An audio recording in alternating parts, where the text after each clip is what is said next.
ಈಗ ಭೀಮನಿಗೆ ಅವಕಾಶ ಕೊಡುವುದು. ನಾನೇ ಕೊಟ್ಟದ್ದು. ನಕುಲ ಸಹದೇವರನ್ನ, ಅರ್ಜುನನನ್ನು, ಧರ್ಮರಾಯನನ್ನ ಆಯ್ಕೆ ಮಾಡಿಕೊಂಡರೆ ಆಡಿದ ಮಾತು, ಮಾಡಿದ ಪ್ರತಿಜ್ಞೆ ಈಡೇರಿಸಿಕೊಳ್ಳುವುದಕ್ಕಾಗುವುದಿಲ್ಲ. ಯೋಚನೆ ಮಾಡು. ನಿನ್ನ ಬುದ್ಧಿಗೂ ಆ ನಾಲ್ವರನ್ನ ತಿರಸ್ಕರಿಸಿ ಭೀಮನನ್ನ ಆಯ್ಕೆ ಮಾಡಿಕೊಳ್ಳಬೇಕು ಅಂತ ಬಂದಿದೆ ಅಂತ ಆದ್ರೆ ನಿನ್ನ ಸಾವು ಸಮೀಪಿಸಿದೆ ಎನ್ನುವುದೇ ಅರ್ಥ. ಅದಲ್ಲ ಮತ್ತೇನು? ಅವತ್ತು ಪ್ರತಿಜ್ಞೆ ಮಾಡುವಾಗ ನಿನ್ನ ಮಾತು ಈಡೇರಿದ್ರೆ ಹೀಗೆ ಅಂತ ಪ್ರತಿಜ್ಞೆಗೆ ಮತ್ತೊಂದು ವಾಕ್ಯ ಆಡಿದ್ದೀಯ. ಯಾವ ಕಾರಣಕ್ಕೂ ಇಲ್ಲ.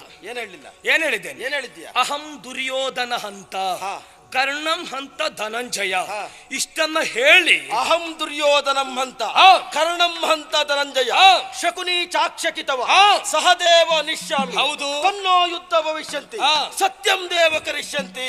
ಹೇಗೆ ನಾವು ಬಯಸಿದ್ದು ನಮಗೆ ಸಿಗಬೇಕಾದದ್ದು ಕೊಡದೇ ಇದ್ದ ಕಾಲದಲ್ಲಿ ದುರ ಸಂಘಟಿತವಾದರೆ ನಾವಾಡಿದ ಮಾತು ದೇವತೆಗಳು ಸತ್ಯವಾಗಿಸಲಿ. ತನ್ನೋ ಯುದ್ಧ ಭವಿಷ್ಯಂತಿ. ಹಾಗಾದ್ರೆ ಯೋಚನೆ ಮಾಡು. ಏನಂತ? ನಾವಾಡಿದ ಮಾತು ದೇವತೆಗಳು ಸತ್ಯ ಮಾಡಲಿನ ಅರ್ಥ ಏನು?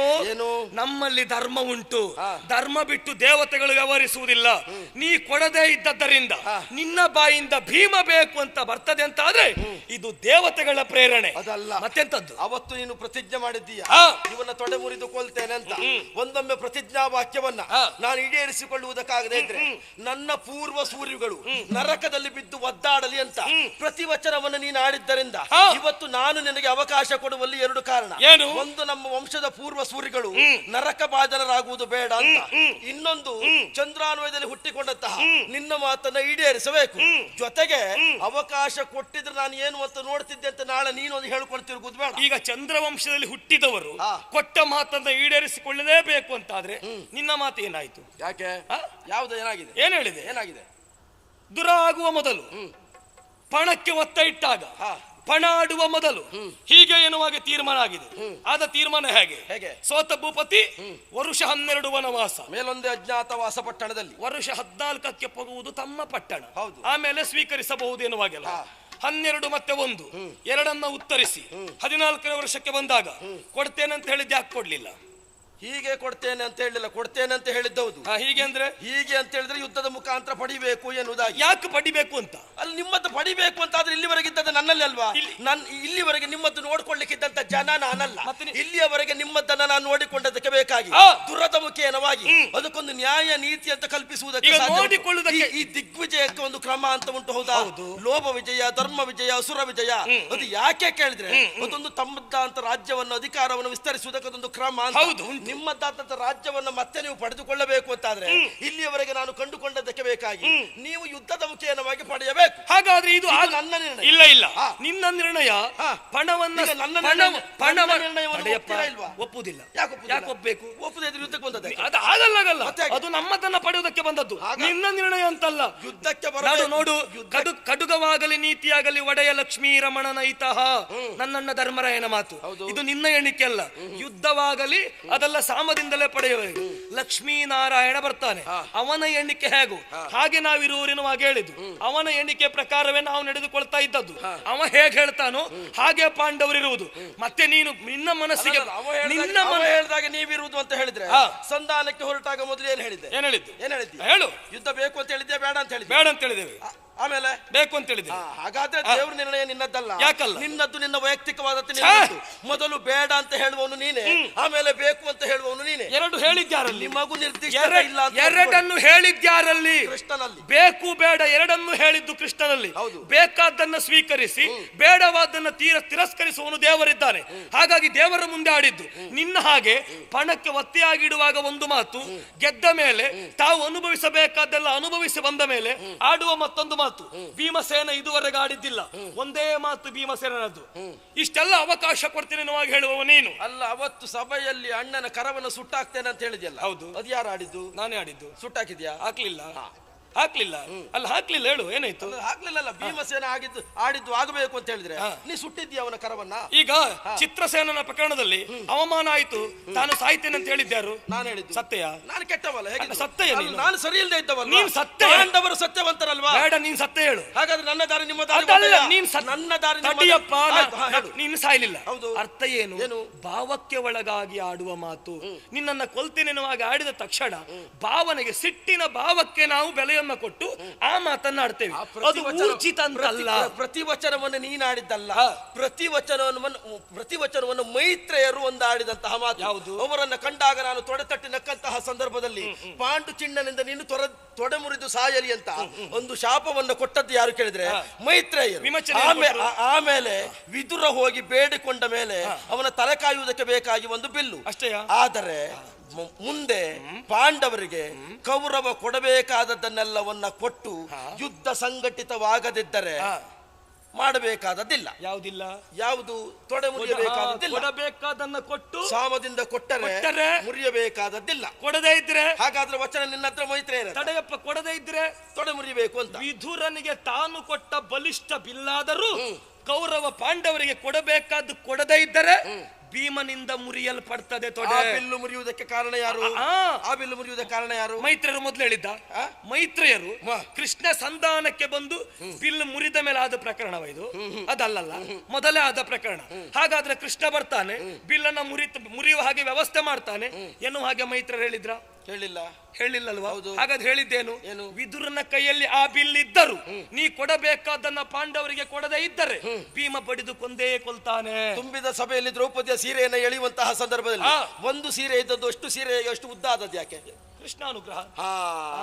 ಹಾಗಾದ್ರೆ ಅವ ಬರೀ ಲೌಕಿಕವಾಗಿ ಅಲ್ಲ, ಅಲೌಕಿಕವಾದದ್ದನ್ನು ನಾಟಕ ಮಾಡುವುದಕ್ಕೆ ಬೇಕಾಗಿ ನಿಮ್ಮಲ್ಲಿ ನಿಮ್ಮ ಜೊತೆಗಿದ್ದಾನೆ ಅಂತ ನಾವು ತಿಳಿದುಕೊಂಡು. ಲೌಕಿಕ ಬೇರೆ, ಅಲೌಕಿಕ ಬೇರೆ.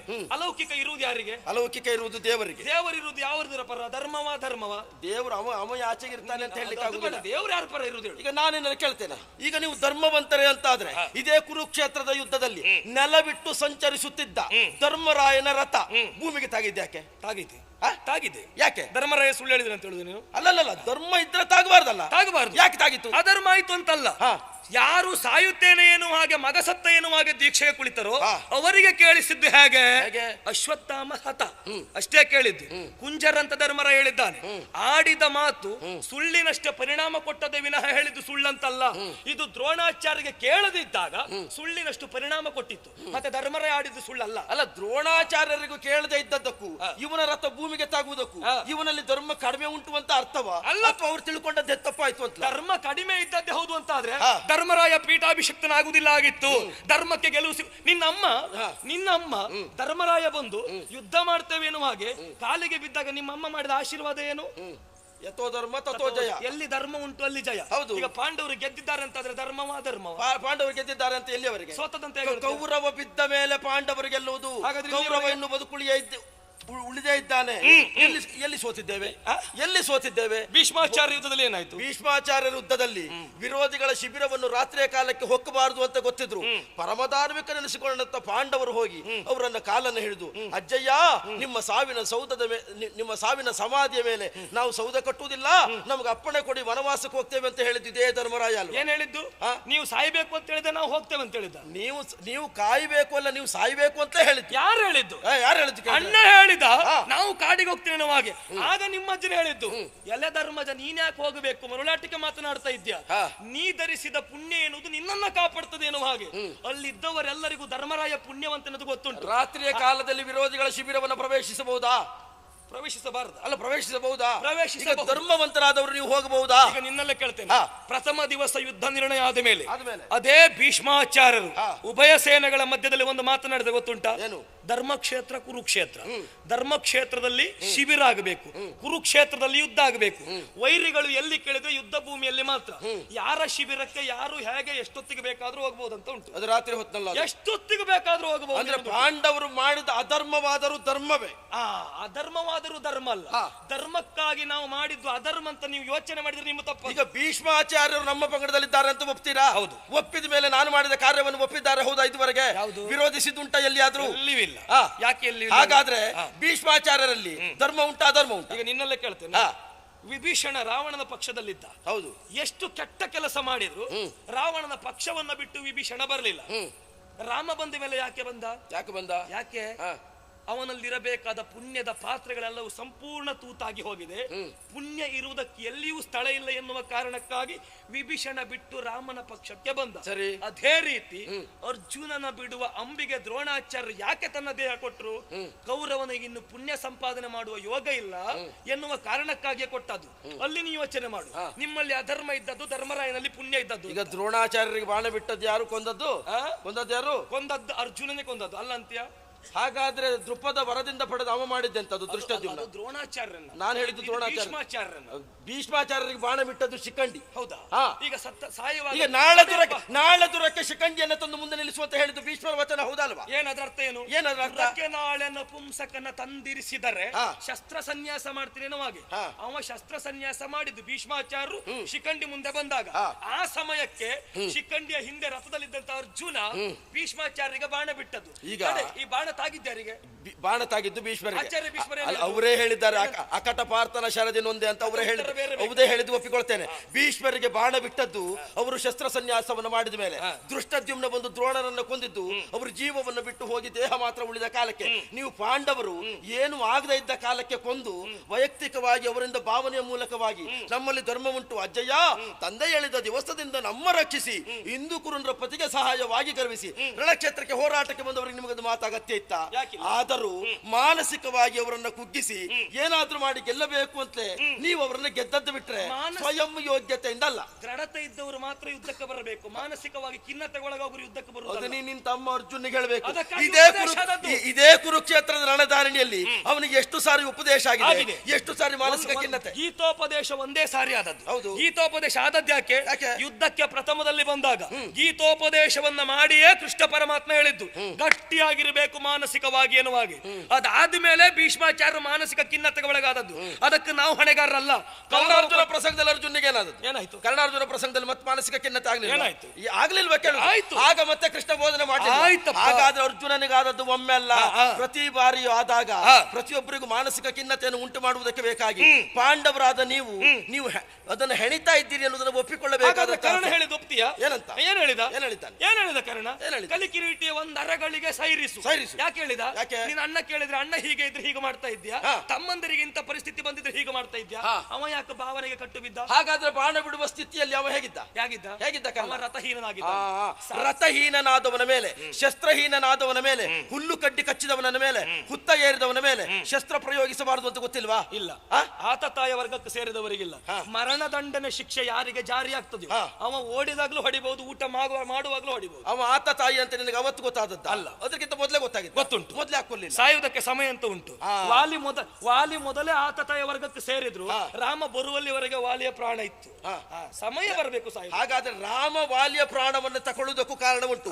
ಅದೇ ಮಹಾವಿಷ್ಣುವೇ ರಾಮನಾಗಿ ಬಂದದ್ದರಿಂದ ವಿಷ್ಣುವಿಗೆ ಕೊಟ್ಟ ಮಾತಿನಂತೆ ರಾಮ ವಾಲಿಯ ಪ್ರಾಣವನ್ನು ಕಳೆದುಕೊಂಡಿದ್ದಾನೆ. ಇವಂತದ್ದು ಮಹಾವಿಷ್ಣು ಅದು ಗೊತ್ತಿದ್ರೆ ಕೊನೆಗೆ ಸಾಯುವ ಕಾಲಕ್ಕೆ ಕೃಷ್ಣನ್ ಹೇಳಿದ್ದಾನೆ ನರನಾರಾಯಣರು ನಾವಿಬ್ಬರು ನೀ ದಂಬೋದ್ಭವ ಅಂತ. ಅದನ್ನು ಒಪ್ಪಬೇಕಿದ್ರೆ ಈಗ ಅಲ್ಲಿಯವರೆಗೆ ಶಸ್ತ್ರಹೀನನ ಮೇಲೆ ಪ್ರಯೋಗಿಸಿದ್ದು ಸತ್ಯವಾ? ಅಯ್ಯೋ ಪುಣ್ಯಾತ್ಮ, ಆ ದಿವಸ ಹಾಗೆ ಆಗಬೇಕು ಅಂತ ಕೃಷ್ಣ ನಿರ್ದೇಶನ ಅಂತಲ್ಲ, ಕೃಷ್ಣ ಮೊದಲೇ ಆಡಿದಂತಹ ಮಾತು. ನಾರಾಯಣಿ ಸೇನೆಯೊಂದಿಗೆ ಬಲರಾಮನಿರಬೇಕಾದ್ದು ಕೌರವರಲ್ಲಿ. ನಾನು ಶಸ್ತ್ರ ಹಿಡಿಯುವುದಿಲ್ಲ ಅಂತ ಹೇಳಿದ ಕೃಷ್ಣ ಶಸ್ತ್ರ ಹಿಡಿಲಿಲ್ವಾ? ಯಾಕೆ? ಬಲರಾಮ ನಿಮ್ಮಲ್ಲಿ ಇದ್ನ?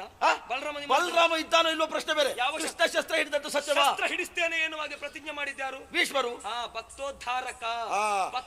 ನಿಮ್ಮಲ್ಲಿಗೆ ಬಂದ್ರೆ ಭಕ್ತೋದ್ಧಾರಕ. ಭಕ್ತರ ಇಷ್ಟಾರ್ಥವನ್ನು ಈಡೇರಿಸುವುದಕ್ಕೆ ನಮ್ಮ ದೇವರು ಏನು ಬೇಕಾದ್ರೂ ಮಾಡ್ತಾನೆ. ಶಬರಿಯ ಎಂಜಲನ್ನ ತಿಂದವ ರಾಮ ಯಾಕೆ ತಿಂದದ್ದು? ಯಾಕೆ? ಭಕ್ತೋದ್ಧಾರಕ. ಅದಕ್ಕಾಗಿ ತಿಂದದ್ದು ನೆನಪು. ಈಗ ಭಕ್ತೋದ್ಧಾರಕ ಅಂತ ಆಗಿದ್ರೆ ಎಲ್ಲರನ್ನು ಉದ್ಧರಿಸಬೇಕಿತ್ತು, ಪಾಂಡವರನ್ನು ಮಾತ್ರ ಉದ್ಧರಿಸುವುದಲ್ಲ. ಧರ್ಮ ಇದ್ದಲ್ಲಿ ದೇವರಿರುವುದು ನೆನಪಿರಲಿ. ಧರ್ಮ ಉಳಿದವರಲ್ಲಿ ಸ್ಥಾಪಿಸಬೇಕು. ಮತ್ತೆ ದೇವರು ಸ್ಥಾಪಿಸುವುದು ಹೌದಾದ್ರೆ ನಿನಗೊಂದು ಆಯ್ಕೆ ಯಾಕೆ? ಯಾವುದು ಆಯ್ಕೆ? ದೇವರು ಕೊಡುವುದು ಎರಡು. ಯಾವುದು? ಆಯ್ಕೆ ಮಾಡಿಕೊಳ್ಳಬೇಕಾದದ್ದು ನಿನ್ನ ಬುದ್ಧಿಯ ಮಿತಿಗೆ ಬಿಟ್ಟದ್ದು. ನೀ ಆಯ್ಕೆ ಮಾಡಿಕೊಳ್ಳದೆ ಇದ್ದದಕ್ಕೆ ಕೃಷ್ಣ ಹೊಣೆಗಾರನಲ್ಲ. ಮತ್ತಾರು ಹೊಣೆಗಾರ? ನೀನು ಹೊಣೆಗಾರ. ಅದಕ್ಕೆ ಈಗ ನೀನು ಹೊಣೆಗಾರ. ಈಗ ದ್ಯೂತ ಆಡಿದ್ದು ನೀವ ಕೃಷ್ಣನ? ಯಾರು ದ್ಯೂತ ಆಡಿದ್ದು? ನೀವ ಕೃಷ್ಣನ. ನಾವೇ ಆಡಿದ್ದು. ದ್ಯೂತ ಆಡಿದ್ದು ಒಳ್ಳೆಯದ ಕೆಟ್ಟದ್ದ? ಕೆಟ್ಟದ್ದಲ್ಲ. ಸಪ್ತ ವ್ಯಸನಗಳಲ್ಲಿ ದ್ಯೂತವು ಒಂದು ಅರಸರಿ. ದ್ಯೂತದಲ್ಲಿ ನಾನು ಏನಾಗಿದ್ದೇನೆ ಅಂತ ಹೇಳಿದ್ದಾರೆ ಕೃಷ್ಣ. ಏನು ದ್ಯೂತದಲ್ಲಿ ನಾನೇನಾಗಿದ್ದೇನೆ ಹೇಳು? ನಾನು ಕೆಟ್ಟದ್ದಾಗಿದ್ದೇನೆ ದ್ಯೂತದಲ್ಲಿ. ದ್ಯೂತವೆನ್ನುವುದು ಕೆಟ್ಟದಂತ ಕೃಷ್ಣನೇ ಆಡಿದಂತಹ ಮಾತು. ನೀವು ವನವಾಸಕ್ಕೆ ಬರುವಂತಹ ಸಂದರ್ಭದಲ್ಲಿ ನಹಂ ಚಲಯತಿ ದ್ಯೂತ, ದ್ಯೂತದಲ್ಲಿ ನಾನು ಕೆಟ್ಟದ್ದಾಗಿರ್ತೇನೆ, ದ್ಯೂತವನ್ನು ಆಡಬೇಡಿ ಅಂತ ಹೇಳಿದ ಮೇಲೂ ನಿನ್ನ ಅಣ್ಣ ಮತ್ತೆ ದ್ಯೂತ ಆಡ್ಲಿಲ್ವಾ? ಈಗ ಅದೇ ವನವಾಸದಲ್ಲಿ ಅಣ್ಣನಿಗೆ ಅಕ್ಷವಿದ್ಯೆ ಕೊಟ್ಟದ್ದು ಯಾರು ಗೊತ್ತುಂಟ? ಯಾರು? ಪ್ರಶಾಸ್ತ್ರಮಣಿಗಳು. ಯಾಕೆ ಕೊಟ್ಟದ್ದು? ಯಾಕೆ ಕೊಟ್ಟದ್ದು? ಮರುದ್ಯೂತ ಆಡಿ ಪಡೆಯುವುದಾದ್ರೆ ಪಡ್ಕು ಅಂತ, ದ್ಯೂತ ಕೆಟ್ಟದ್ದೇ ಹೋದಾದ್ರೆ ಅಕ್ಷವಿದ್ಯೆ ಉಪದೇಶ ಯಾಕಾಯ್ತು? ಅದು ಮತ್ತೆ ಬೇಕಾದ್ರೆ ನನಗೆ ಬೇಕು ಅಂತ ಋಷಿ ಹಾಗ ಈ ಋಷಿಗಳೇ ಮರುದ್ಯೂತ ಆಡುವನ್ನುವಾಗ ಅಕ್ಷವಿದ್ಯೆ ಕೊಡ್ತಾರೆ ಅಂತ ಆದ್ರೆ ಈಗ ಕೆಟ್ಟದ್ದ ಒಳ್ಳೆಯದು. 64 ವಿದ್ಯೆಗಳಲ್ಲಿ ಕಳ್ಳತನ ಮೋಸ ಇಲ್ವಾ? ಅದು ಯಾಕೆ ಕಲಿಯುವುದು? ಅಲ್ಲಲ್ಲ, ಯಾಕೆ ಆಪತ್ಕಾಲದಲ್ಲಿ ಇದು ಪ್ರಶಾಸ್ತ್ರಮುನಿಗಳು ಕೊಟ್ಟದ್ದು ಆಪತ್ಕಾಲಕ್ಕೆ ಬೇಕಾದ್ರೆ ಅಂತ. ಆಪತ್ಕಾಲಕ್ಕೆ ಬೇಕಾದ್ರೆ ಹೌದಲ್ಲ, ವಿರಾಟನಲ್ಲಿ ಆಟ ಆಡ್ಲಿಕ್ಕೆ ಕೊಟ್ಟದ್ದಲ್ಲ, ಆಪತ್ಕಾಲಕ್ಕೆ ಬೇಕಾದ್ರೆ. ಈಗ ದೇವರ ಕೋಣೆಗೆ ಹೋಗಿ ದೇವರ ಪೂಜೆ ಮಾಡಿ ಹೊರಗೆ ಬಂದು ನಿನ್ನಣ್ಣ ಧರ್ಮರಾಯ ವಿರಾಟನಲ್ಲಿ ಆಡ್ಲಿಲ್ವಾ? ತಪ್ಪೇನು? ಆಡ್ಲಿಲ್ವಾ? ಅರಸನ ಆಸೆಯನ್ನು ಪೂರೈಸಿದರೆ ತಪ್ಪೇನು? ಹಾಗಾದ್ರೆ ಕೃಷ್ಣ ಕೆಟ್ಟದ್ದು ಅಂತ ಹೇಳಿದ ಮೇಲೂ ಧರ್ಮವಂತರು ಸತ್ಯವಂತರು ಎನಿಸಿಕೊಂಡಂತ ಪಾಂಡವರು ಮಾಡಿದ್ರೆ ಅದು ಧರ್ಮ ಸತ್ಯ. ಕೃಷ್ಣ ಯಾರ ಪರ ಇದ್ದಾನೆ? ಕೃಷ್ಣ ಯಾರ ಪರ ಇದ್ದಾನೆ? ನಮ್ಮ ಪರ ಇದ್ದಾನೆ. ಅದು ಯಾಕೆ ಕೆಟ್ಟದಲ್ಲ? ನಿಮ್ಮ ಪರ ಯಾಕಿದ್ದಾನೆ? ಇನ್ನೊಂದು ಕೇಳ್ತೇನೆ. ನಿಮ್ಮ ರಾಜಸೂಯ ಅವಭೃತ ಸ್ನಾನ ಮಾಡಿದ ಧರ್ಮರಾಯನ ಒಂದು ಸಂಕಲ್ಪ ಉಂಟು, ಯಾರು ಏನೇ ಕೇಳಿದ್ರು ಆಗುದಿಲ್ಲ ಅಂತ ಹೇಳಿದ್ದು. ದ್ಯೂತಕ್ಕೆ ಕರೆದದ್ದು ಯಾರು? ಅದು ಯಾರ ಮನೆ ಉದ್ಧಾರಕ್ಕೆ? ಅದು ಯಾರ ಮನೆ ಉದ್ಧಾರಕ್ಕೆ? ಸಂಕಲ್ಪವೇ ಅದು. ಅದು ಅಲ್ಲಲ್ಲ, ಸಂಕಲ್ಪ. ಅವ ಸಂಕಲ್ಪ ಮಾಡಿದ ಯಾಕೆ? ತಪ್ಪೇನು? ಅವ ಸಂಕಲ್ಪ ಮಾಡಿದ ತಪ್ಪೇನು ಅಪ್ಪ? ಅವನಿಷ್ಟ, ಅದು ತಪ್ಪೇನು? ಅಲ್ಲ, ತಡಿ. ಸಂಕಲ್ಪ ಮಾಡಿದ್ದೆ ಅವನಿಗಾಗಿ. ಯಾರಿಗಾಗಿ? ಅವನಿಗೆ ಬೇಕಾಗಿ. ಅದಲ್ಲ, ಧರ್ಮರಾಯನಿಗೆ ಬೇಕಾಗಿ. ಅದಲ್ಲ. ಅಗ್ರ ಪೂಜೆ ಪೀಠವೆನ್ನುವುದು ಕೃಷ್ಣನಿಗೆ ಹೋದಂತ ಸಂದರ್ಭದಲ್ಲಿ ಶಿಶುಪಾಲನ ಶಿರವೆನ್ನುವುದು ಹಾರಿದ ಕಾಲಕ್ಕೆ ನಾರದಾದಿ ಮುನಿಗಳು ಬಂದು ಆಡಿದಂತಹ ಮಾತು, ಇಲ್ಲಿ ಶಿಶುಪಾಲನ ಶಿರವನ್ನು ಹಾರಿದೆ ಅಂತ ಆದ್ರೆ ಮುಂದೇನೋ ಕೆಟ್ಟದ್ದಾಗುವುದಕ್ಕಿದೆ, ವಂಶದಲ್ಲೇ ಕೆಟ್ಟದ್ದಾಗ್ತದೆ, ಅಣ್ಣ ತಮ್ಮದರ ಮಕ್ಕಳು ಹೊಡೆದಾಡಿಕೊಳ್ತಾರೆ ಅಂತ ಹೇಳಿದಂತಹ ಸಂದರ್ಭದಲ್ಲಿ ಮುಂದೆ ಬರುವ ಅಪಾಯವನ್ನು ತಪ್ಪಿಸುವುದಕ್ಕೆ ಬೇಕಾಗಿ ದೊಡ್ಡಪ್ಪನ ಮಕ್ಕಳು ಹೇಳಿದ್ದನ್ನ ಕೇಳ್ತೇನೆ ಅಂತ. ಈಗ ದೊಡ್ಡಪ್ಪನ ಮಕ್ಕಳನ್ನು ಹೇಳಿದ್ದನ್ನ ಕೇಳುವುದೇ ಹೌದಾದ್ರೆ ಅಲ್ಲಿ ವಿರಾಟನಲ್ಲಿ ಆಡುವಾಗ ನಾವು ಹೇಳಿದ್ದೇವಾ? ಹಾಗಾದ್ರೆ ಅವನಿಗೆ ಬೇಕಾಗಿ ಆಡಿದ್ದು ಅಲ್ಲ, ಅದು ಅರಸನಿಗೆ ಬೇಕಾಗಿ ಆಡಿದ್ದು. ಒಬ್ಬ ಭಟನಾಗಿ ಅಲ್ಲಿ ತಾನು ಮಾಡಬೇಕಾದ ಕಾರ್ಯವನ್ನ ಮಾಡುವುದಕ್ಕಾಗಿ ಅರಸನ ಮನಸ್ಸಿಗೆ ತೃಪ್ತಿಯನ್ನು ಹೊಂದಿಸುವುದಕ್ಕಾಗಿ ಧರ್ಮರಾಯ ಆಡಿದ್ದು. ಆಕ್ಷೇಪ ಯಾರು ಮಾಡಲಿಲ್ಲ. ನೀ ಯುದ್ಧದಲ್ಲಿ ಗೆಲುವನ್ನು ಸಂಪಾದನೆ ಮಾಡುವುದು ಹೌದು ಅಂತ ಆದ್ರೆ ಜಲದಲ್ಲಿ ಅಡಗಿದ ಅದಟ್ಟ ಮೇಲೆ ಬಂದವ ನಿನ್ನನ್ನ ಗೆಲ್ಲುವೆ ನಿಮಿಷಾರ್ಧದಿ. ನಿಮಿಷವೂ ಬೇಡ. ಯಾವುದಕ್ಕೆ?